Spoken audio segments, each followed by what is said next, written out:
సత్యం మనం తెలుసుకునే సత్యం అనేటువంటిది ఇట్స్ ఓన్లీ ఫ్రాగ్మెంట్, ఒక భాగంలో చూస్తామే కానీ పూర్తిగా ఉన్న సత్యాన్ని మనం గ్రహించలేము. కాబట్టి fragment and from different angles of vision.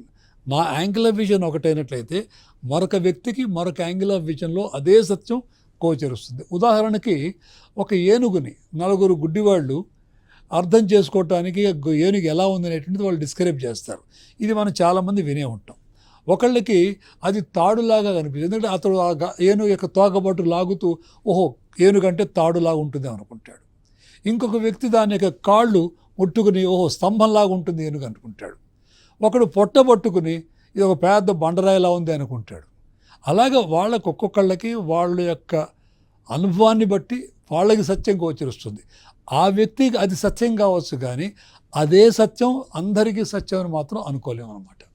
కాబట్టి ప్రతి ఆ ఇండివిజువల్స్కి ఉండేటువంటి సత్యమే. కాబట్టి అది వేరే వాళ్ళు నాకు ఏదైతే సత్యం అనుకుంటున్నానో దాన్ని వేరే వ్యక్తి వేరే విధంగా అర్థం చేసుకోవచ్చును. కాబట్టి డిఫరెంట్ యాంగిల్స్లో మనకి సత్యం అనేది బోధపడుతుంది.